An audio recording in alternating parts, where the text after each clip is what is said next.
আবুল আহাবের স্ত্রী উম্মে জামিল গড়ে গড়ে গিয়ে, বাজারে বাজারে গিয়ে, রাস্তায় রাস্তায় গিয়ে, পাড়ায় পাড়ায় গিয়ে, মহল্লায় মহল্লায় গিয়ে আমার নবীর বিরুদ্ধে গীবত করত, শিকায়ত করত, চুগলখড়ি করত, বদনাম করত, মানুষের কাছে আমার নবীর বদনাম করত। আল্লাহ সহ্য করতে পারলেন না, এই জন্য তার বিরুদ্ধে আয়াত নাজিল করে দিলেন। আজ যারা আলেম উলামা ইসলামী আন্দোলনের কর্মীদের বিরুদ্ধে বদনাম করেন, আপনাদের লিস্ট আসমানের ফেরেশতারা করে, ঠিক কিনা বলেন?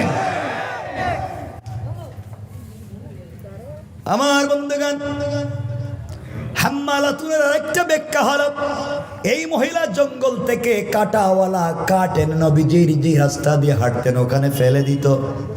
ঘটনা এখানেই শেষ হয়ে যাওয়ার কথা ছিল। এই উম্মে জামিল হাতের মধ্যে পাথর নিয়ে এখন বোঝাতে চাই কোরআন থাকলে লাভ কি, কোরআন কেমনে আপনাকে জালেমদের থেকে বাঁচাবে, আপনার বিরুদ্ধের লোক থেকে বাঁচাবে। দেখেন, হাতের মধ্যে পাথর নিয়েছে, দুই ব্যাগ পাথর কাঁধে নিয়েছে, হাতে পাথর নিয়েছে, আমার নবীজিকে মেরে ফেলবে।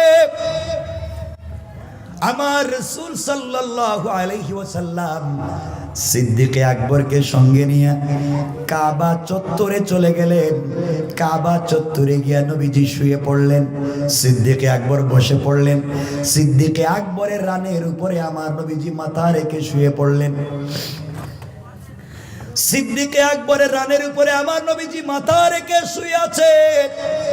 আবু বকর নবীজির চেহারা মুবারকের দিকে তাকিয়ে আছে, আমার নবীজির চেহারা দেখতেছে। হঠাৎ করে আবু বকর তাকিয়ে দেখেন একজন মহিলা পাথর নিয়ে আসতেছে নবীজিকে মেরে ফেলবার জন্য। আমার নবীজিকে ডাক দিয়ে বলছেন, ইয়া রাসূলুল্লাহ, ইয়া হাবিবাল্লাহ, পয়গম্বর আরবি, একজন মহিলা হাতের মধ্যে পাথর নিয়ে আসছে আপনাকে মারবার জন্য, আপনি আমাকে বলেন তাকে শাস্তি করে দেই। নবীজি বললেন, না রে ও আবু বকর, না, আমি দেখি তো, কাছাকাছি আসুক। আমার নবীজি শুয়ে শুয়ে আবু বকরের রানের উপরে মাথা রেখে কোরআন থেকে তেলাওয়াত শুরু করে দিলেন। সিদ্দিক আকবর বলেন, দুইটা চোখ দিয়ে নবীজিকে দেখি, কান দিয়ে নবীজির তেলাওয়াত শুনি। পয়গম্বর আরবি যখন তেলাওয়াত করতেছেন সিদ্দিক আকবর শোনেন। এমন সময় উম্মে জামিল সরাসরি আমার নবীজির সিনার সামনে দাঁড়িয়ে গেল। একেবারেই নবীজির সামনে দাঁড়াইয়া আবু বকরকে ডাক দিয়ে বলছি, আবু বকর রে, তুমি কাবা চত্বরে একা একা বসে আছো, বলো না তোমার বন্ধু মুহাম্মদ ইবনে আব্দুল্লাহ কোথায়? সিদ্দিক আকবর আশ্চর্য হয়ে গেলেন, বলে কি? আমি দেখি আমার নবীজি আমার রানের উপরে শুয়ে আছেন, আমি দুইটা চোখ দিয়ে আমার নবীজিকে দেখি, কান দিয়ে নবীজির কোরআন তেলাওয়াত শুনি। উম্মে জামিল নবীজির সামনে দাঁড়ায়া আমাকে দেখে, নবীজিকে দেখে না, ব্যাপার কি? আল্লাহু আকবার বললেন না? সিদ্দিক আকবর বলেন, উম্মে জামিল, তোমার ভাতিজা এবং বিয়াই, তুমি খুঁজে দেখো কোথায় আছে। নবীজি সাল্লাল্লাহু আলাইহি সাল্লামকে খুঁজবার জন্য পুরা সব জায়গা খুঁজলো, এক পর্যায়ে কাবা চত্বর খুঁজে কোথাও পেল না। এক পর্যায়ে আবার নবীজির সামনে দাঁড়াইয়া উম্মে জামিল ডাক দিয়ে বলছে, আবু বকর, বলো না তোমার বন্ধু কোথায়, জানাইয়া দিবা, আমি যদি তাকে পাই দুনিয়ার জমিনে রাখবো না, মেরে ফেলবো। সিদ্দিক আকবর আশ্চর্য, কি বলে? নবীজি আমার সামনে শুয়ে আছেন, আমার রানে মাথা রেখে শুয়ে আছেন, আমি নবীজিকে দেখি, তার তেলাওয়াত শুনি। উম্মে জামিল দেখেও না, শুনেও না, ব্যাপার কি? চিৎকার করে গালিগালাজ করে উম্মে জামিল চলে গেল। সিদ্দিক আকবর দাঁড়াইয়া আমার নবীজিকে জড়াইয়া চোখের পানি ছেড়ে ডাক দিয়ে বলছেন, পয়গম্বর আরবি, আপনার সামনে দাঁড়াইয়া উম্মে জামিল আমাকে দেখলো, আপনাকে দেখলো না, ব্যাপার কি? কেনই দেখলো না? আমি আপনাকে দেখি, আপনার তেলাওয়াত শুনি। উম্মে জামিল আপনার সামনে দাঁড়াইয়া আপনাকে দেখেও না, তেলাওয়াত শুনে না, ব্যাপার কি?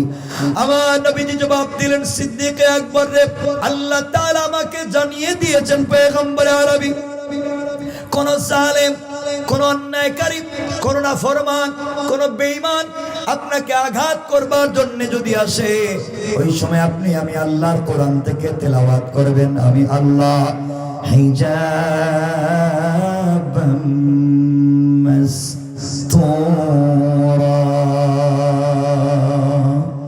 আকাশ থেকে একটা গোপন পর্দা পাঠাইয়া ওই কাফের আর আপনার মধ্যখানে আমি আল্লাহ পার্টিশন সৃষ্টি করে দেই। খন সুবহানাল্লাহ, আল্লাহু আকবার। কোরআন কেমনে বাঁচাইয়া দেয় বুঝতে পেরেছেন? এখন নবীজি শুধু তেলাওয়াত করলেন, উম্মে জামিল নবীজিকে দেখলো না। আমি বলতে চাচ্ছি আজকের আলোচনায় আমরা কোরআন সাথে রাখবো, কোনো জালেম আমাদেরকে কিছু করতে পারবে না। কষ্ট হচ্ছে না তো আপনাদের? আমার বন্ধুগণ, কথাগুলো দিল দিয়ে শুনেন। আরেকটা 1 মিনিটে বলে দেই তো পরিষ্কার হয়ে যাবে, বুঝতে পারবেন কোরআন কেমনে বাঁচাইয়া দেয়। রব বলেছেন কোরআন তেলাওয়াত করে কেউ যদি আমি আল্লাহর উপরে ভরসা করে ফেলে, আমি আল্লাহ গোটা দুনিয়ার সকল জালিম থেকে বাঁচাইয়া দেওয়ার জিম্মাদার। আল্লাহু আকবার বললেন না? কেমনে দেখেন আমার আল্লাহ। আমি যে আয়াত পড়েছি এর পরের আয়াত, অর্থাৎ বাম পৃষ্ঠার প্রথম আয়াতের শেষ শব্দে আল্লাহ বললেন ইন্না কাইদাশ শাইতানি কানা দাঈফা।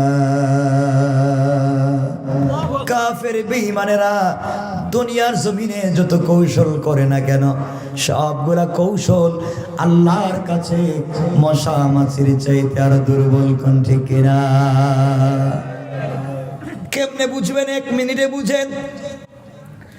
নবীজি যেই দিন হিজরত করে মক্কা থেকে মদিনায় যাবেন, রাত্রবেলা জিবরিল আমিন আমার নবীজিকে ঘুম থেকে উঠালেন আর ডাক দিয়া বলছেন, ইয়া রাসূলুল্লাহ, ইয়া হাবিবাল্লাহ, পয়গম্বর আরবি, আপনি ইয়াসরিবের দিকে হিজরত করেন, মদিনার দিকে হিজরত করেন।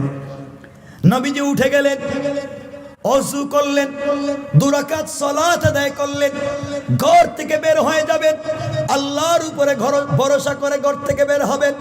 এমন সময় তিনি শুনতে পেলেন ঘরের চতুর্দিকে কাফেররা নেজা নিয়া, তীর নিয়া, বল্লম নিয়া দাঁড়িয়ে আছে। নবীজি ঘর থেকে বের হলে আঘাত করবে, মেরে ফেলবে। এবার আমার নবীজি আল্লাহকে বলতে লাগলেন, আল্লাহ তাআলা, আপনি আমাকে বলেছেন ঘর থেকে বের হয়ে যাওয়ার জন্য, আমি তো বের হয়ে চলে যেতে চাই, কিন্তু কাফেররা আমার বিরুদ্ধে, জালেমেরা গোটা বাড়ি ঘিরে রেখেছে। আমি বের হলে আমাকে ধরে ফেলবে, আমাকে মেরে ফেলবে। আল্লাহ রাব্বুল ইজ্জত ওয়াল জালাল বলছেন, বন্ধু আমার, তোমার কাজ হলো আমার কোরআন থেকে তেলাওয়াত করে আমার উপরে ভরসা করে ঘর থেকে বের হওয়ার দায়িত্ব তোমার, আর সকল জালেম থেকে হেফাজতের জিম্মাদার স্বয়ং আমি আল্লাহ। কোন সুবহানাল্লাহ। এবার নবীজি বের হয়ে যাবেন, দরজার কাছাকাছি পৌঁছে গেলেন।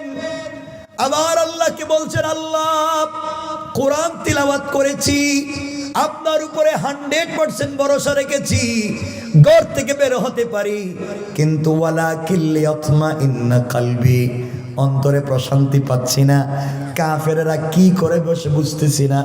আল্লাহ আমাকে একটা প্রটেক্ট দেন, কি করে নিজেকে সেভ করা যায় আমাকে বলেন।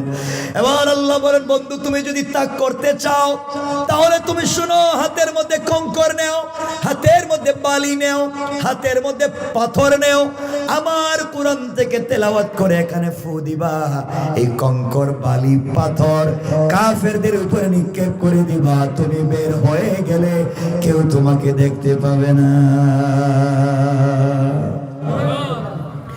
এবার নবীজি বলছেন, আল্লাহ, আপনি আমাকে বলেছেন কঙ্কর গুলা কাফেরদের উপরে মারতে,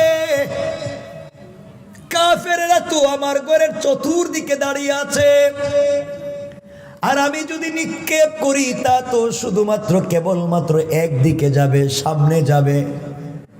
ডাইনে বামের কাফেররা, পিছনের কাফেররা তো আমাকে মেরে ফেলবে, আমি তো একসাথে চতুর্দিকে মারতে পারবো না।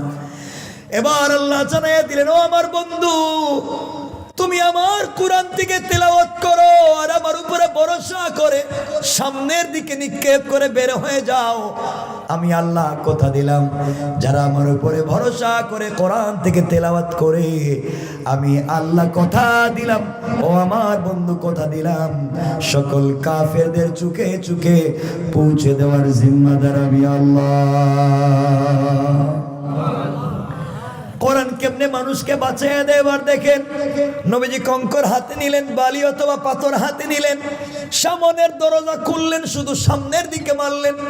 কোন দিকে? সবাই বললেন না? কষ্ট হচ্ছে আপনাদের? সামনের দিকে মারলেন, দরজা খুলে বের হয়ে সামনের দিকে মারলেন। তাকায়া দেখেন ডাইনে বামে সামনে পিছনে সকল দিকের কাফেরদের চোখে পৌঁছে গিয়েছে। সবাই চোখ রগড়াতে লাগলো, চোখ মুছতে লাগলো। নবীজি আশ্চর্য হয়ে গেলেন, মারলাম সামন দিকে, গেল কেমনে পিছন দিকে, মারলাম সামন দিকে, ডাইনে বামে গেল কেমনে? নবীজি আশ্চর্য হয়ে গেলেন। দীর্ঘ ঘটনা। নবীজি নিশ্চিন্তে মদিনা পৌঁছে গেলেন। একদিন আল্লাহ নবীজিকে বলতেছেন, বন্ধুরে ওই দিন তো তুমি আফসোস করলে, টেনশন করলে, কাফেররা তোমাকে মেরে ফেলবে, বলো না তুমি তো সামনের দিকে নিক্ষেপ করলে, পিছনে কাফেরদের চোখে কেমনে পড়লো, কেমনে তুমি বেঁচে গেলে?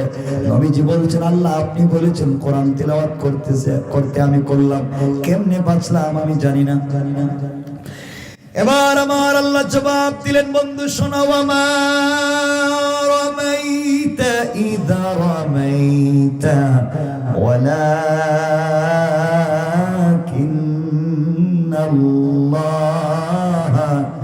রামা।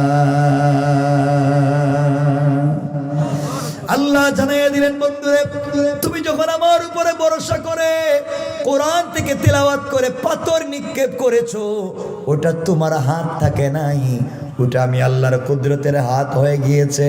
আর আমি আল্লাহ আমার হাত দিয়া সকল কাফেরদের চোখে চোখে পৌঁছে দিয়েছি। কোন সুবহানাল্লাহ, আল্লাহু আকবার বলেন। কষ্ট হচ্ছে আপনাদের? অসুবিধা হয়? আমার বন্ধুগণ, একটুক্ষণে যা বুঝাতে চাইলাম, রব যে বলেছেন কোরআনে কারীমের 13 নম্বর পারা 14 নম্বর সূরা ইব্রাহিমের প্রথম আয়াতে আলিফ লাম রা কিতাবুন আনজালনাহু ইলাইকা লিতুখরিজান নাসা মিনাজ যুলুমাতি ইলান নূর। কোরআন থাকলে অন্ধকার আলোকিত হয়ে যায়, কোরআন থাকলে জালেম জুলুম করতে পারে না। বুঝাতে চাইলাম, রাসূল কোরআন নিয়ে গেলেন, উম্মে জামিল নবীজিকে পেল না। রাসূল কোরআন নিয়ে বের হলেন, মক্কার কাফেরেরা দেখতে পেল না। আজ যদি আমরা সে কোরআন নিয়ে বেঁচে থাকি, পৃথিবীর কোন কাফের আমাদের কিছুই করতে পারবে? বলেন পারবে? বিশ্বাস হইতেছে না কি আল্লাহ জানে? এরপরও মনে বিশ্বাস হইতেছে না? আচ্ছা, এতক্ষণ যদি বুঝেন তাহলে আমরা বললাম মুসলমানরা আল্লাহর কাছে বলছে, বৃদ্ধ বৃদ্ধা নারী পুরুষ আল্লাহর কাছে বলছে, আল্লাহ আপনি আমাদের কাছে সাহায্য পাঠান, এখানে আমরা থাকতে পারবো না, আমাদেরকে জুলুম করা হচ্ছে, নেতা দেন অথবা সাহায্য দেন। বলে নাই? কিছু কয় না? বললাম না বলে নাই? আল্লাহর কাছে বলেছে। কার কাছে? এখন আল্লাহ জবাব দিবেন না বসে থাকবেন? কথা বলে না কেন? জবাব দিচ্ছেন। পরের আয়াত ৭৬ নম্বর আয়াত, অর্থাৎ বাম পৃষ্ঠার প্রথম আয়াত আল্লাহ শুরু করেছেন। আমার আল্লাহ জবাব দিয়ে বলছেন, আল্লাযীনা আমানু ইউকাতিলুনা ফি সাবিলিল্লাহ। আল্লাহ রাব্বুল ইজ্জত ওয়াল জালাল বললেন, মুসলমানেরা তোমরা আমার কাছে নেতার জন্য চাইছো, তোমরা আমার কাছে সাহায্য চাইছো, তোমরা আমার কাছে সাহায্য চাও। আল্লাহ জানাইয়া দিলেন, বাংলাদেশে আমার জানা মতে 18 কোটি আশিক রসুল আছে। তারা নিজের আশিক রসুল দাবি করে, বড় বুজুর্গ আল্লাহওয়ালা নিজেদেরকে দাবি করে। অবশ্যই তারা তোমাদেরকে বাঁচাবে, তোমাদের পক্ষে কাজ করবে। আল্লাহ বললেন, যারা ঈমান এনেছে, যারা মুসলমান, ইউকাতিলুনা ফি সাবিলিল্লাহ, তারা আল্লাহর পথে সংগ্রাম করবে, তারা রাসূলের পথে সংগ্রাম করবে, তারা মাজলুমের পক্ষে দাঁড়াবে। এরপর আল্লাহ বলেন, জুলুম হওয়ার পরেও, অন্যায় হওয়ার পরেও, অনাচার হওয়ার পরেও, যারা মাজলুমের পক্ষে দাঁড়ায় না, যারা বৃদ্ধ বৃদ্ধাদের পক্ষে দাঁড়ায় না, তারা কারা? এর পরের শব্দে আল্লাহ বললেন ওয়াল্লাযীনা কাফারু ইউকাতিলুনা ফী সাবিলিত তাগুত। আল্লাহ রাব্বুল ইজ্জত ওয়াল জালাল বললেন মুসলমানেরা নির্যাতনের শিকার হওয়ার পরেও, মাসলুম হওয়ার পরেও যারা মুসলমানদের পক্ষে দাঁড়াবে না, আল্লাহ বলছেন ওরা সাবিলিত তাগুত, ওরা কাফেরদের পথে চলে গিয়েছে, শয়তানের পথে চলে গিয়েছে। সুতরাং এদের চিন্তা করে তোমাদের লাভ নাই। সুতরাং আজকালকে যারা আমাদের চাইতে লম্বা জুব্বা পরে, লম্বা পাগড়ি পরে, লম্বা রুমাল লাগায়া ইসরায়েল ইহুদি খ্রিস্টানদের পক্ষে দালালি করে, তারা কোনোদিন মুসলমানদের নেতা হতে পারে না। ঠিক কিনা জুড়ে বলেন? কষ্ট পাচ্ছেন মনে আমার কথা? লম্বা করো, দোকানে বেশি লম্বা করবো। আপনাদের অসুবিধা হচ্ছে ভাই? একটু হাত উঠে দেখান তো, একটু দেখিয়ে দিই। অসুবিধা হচ্ছে না তো? না, বেশি কষ্ট দিব না, লম্বা করবো না। আপনাদের অবস্থা বাস ভালো না দেখতেছি।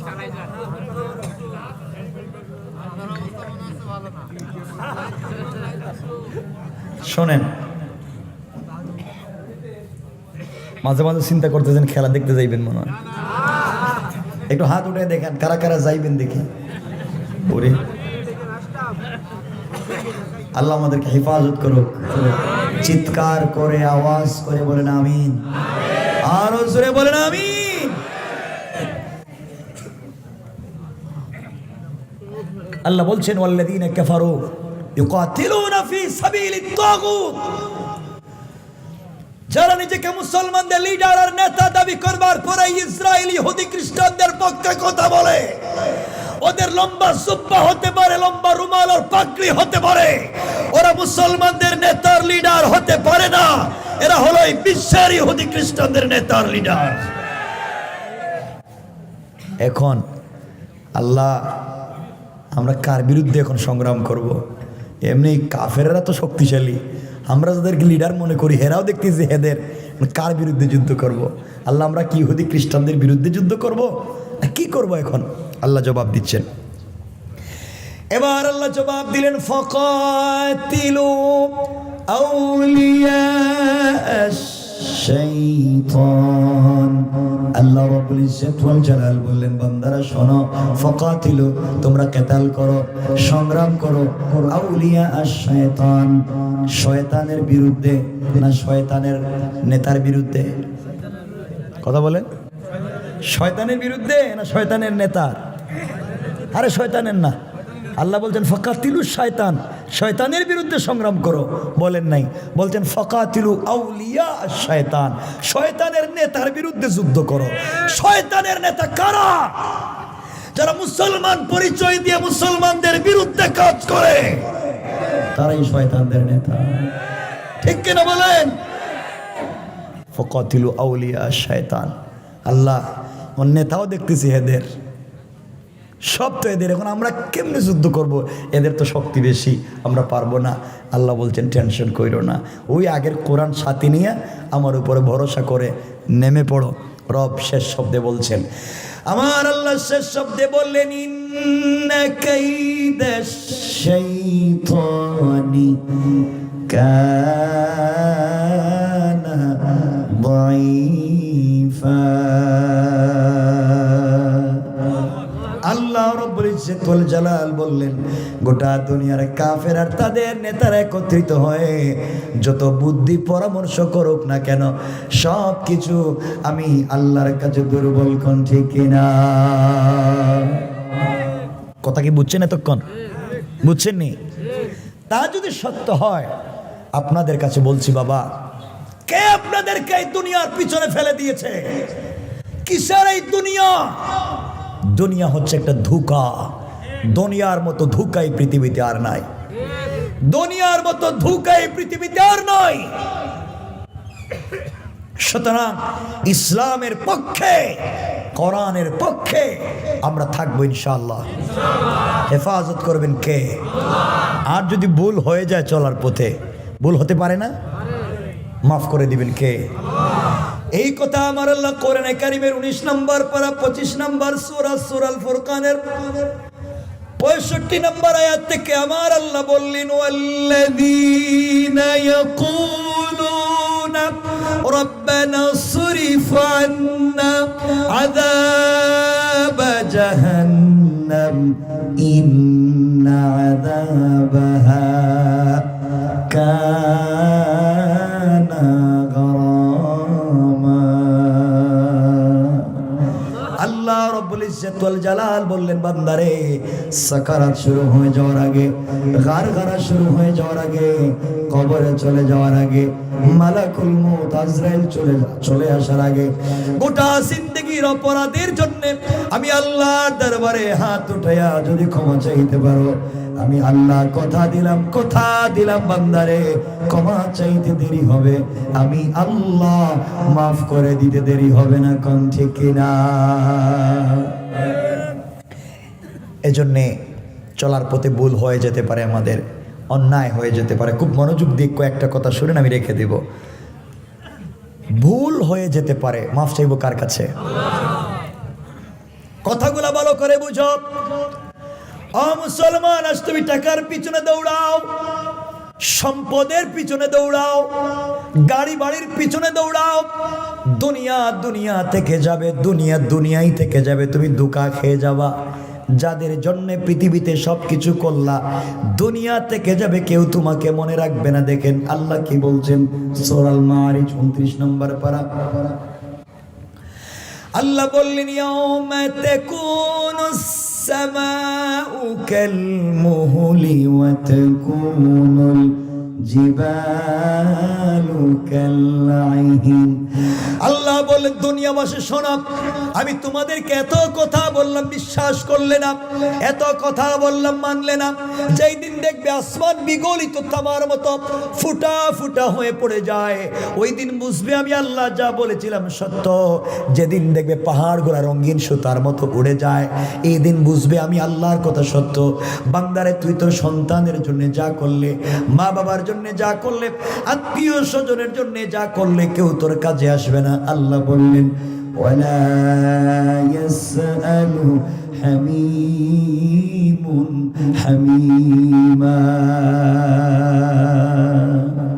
আল্লাহ বলেন, বান্দারে, কিয়ামতের দিনে কলিজার টুকরা বন্ধু পর্যন্ত বন্ধুর খবর নিবে না। আল্লাহ বলবেন, বান্দা আমলনামা আমার সামনে দে। আমলনামা আল্লাহর সামনে পেশ করা হবে। তোমার জওয়ানেরা শোনো, ও তরুণেরা শোনো, মুরব্বী বাবারা বুঝো, আপনার আমলনামা আল্লাহর সামনে পেশ করা হবে। আমলনামায় লেখা থাকবে আপনি 5 ওয়াক্তের 1 ওয়াক্ত নামাজ পড়েন নাই, এমনকি জুমার সালাত পর্যন্ত পড়েন নাই। আল্লাহ বলবেন, বান্দা এতগুলা কাজ কেমনে ছেড়ে দিলে, তুই নামাজ পড়লে না, এত নাফরমানি কেমনে করলে? বান্দা বলবে, ইউবাসসিরুনহুম ইয়াওয়াদ্দুল মুজরিমু লাউ ইয়াফতাদি মিন আযাবি ইয়াউমিইযিন বিবানি। আল্লাহর কাছে বান্দা বলবে, আল্লাহ তাআলা, আমি আমার সন্তানদের জন্য ইবাদত করতে পারি নাই, সন্তানদেরকে এস্টাবলিশ করবার জন্য ইবাদত করতে পারি নাই। আয় আল্লাহ তাআলা, বাচ্চাদের জন্য গাড়ি বাড়ি বানাতে ইবাদত করতে পারি নাই, সন্তানদেরকে এস্টাবলিশ করেছি, তাদের জন্য গাড়ি বাড়ি করেছি, এগুলা করতে গিয়ে ইবাদত করতে পারি নাই। আজকের দিনে আপনি আমার সন্তানের হাতে পায়ে শিকল লাগাও। যেই সন্তানের কারণে আমি ইবাদত করতে পারি নাই, যেই সন্তানের কারণে দেশে বাড়ি করে আসলাম, মিল ফ্যাক্টরি করে আসলাম, যেই সন্তানের জন্য তোমার নাম আমি ভুলে গিয়েছি, আয় আল্লাহ তাআলা, আজকের দিনে আমার সন্তানের হাতে পায়ে শিকল লাগাও, আমাকে ছেড়ে দাও।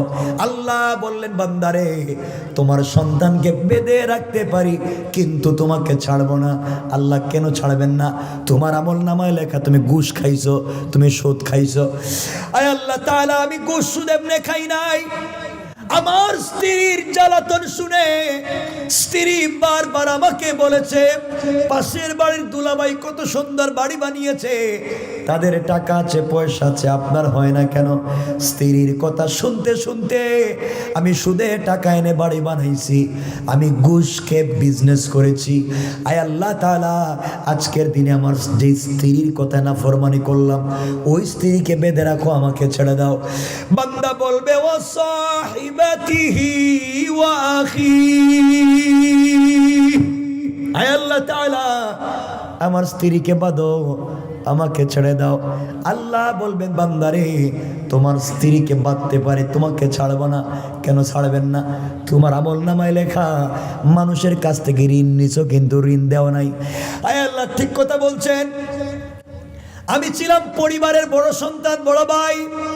আমার ছোট ছোট ভাই বোন ছিল, ওদেরকে মানুষ বানাবার জন্য, ভাইদেরকে এস্টাবলিশড বিজনেস দিয়া, চাকরি দিয়া বিদেশে পাঠাবার জন্য, বোনদেরকে ভালো জায়গায় বিয়ে দেওয়ার জন্য রাত দিন কাজ করেছি, আবার ডিউটি করেছি। বিয়ের সময় মানুষের কাছ থেকে ঋণ এনেছি, ভাইকে চাকরি, ভাইকে বিজনেস বিদেশে পাঠাবার জন্য ঋণ এনেছি, ঋণ দিতে পারি নাই। আয় আল্লাহ তাআলা, যে ভাই বোনদেরকে মানুষ করবার জন্য আমার যৌবন নষ্ট করলাম, আজকের দিনে যদি আমার ভাই বোন আমার পাশে না দাঁড়ায়, ও আখি, আমার ভাই বোনদেরকে বাঁধো। এবার আল্লাহ বলেন, বান্দারে তোর স্ত্রীরে বাঁধলাম, তোর ভাই বোন রে বাঁধলাম, মা বাপকে বাঁধলাম, এরপরও ছাড়বো না। আয় আল্লাহ, এরপরে ছাড়বেন না কেন?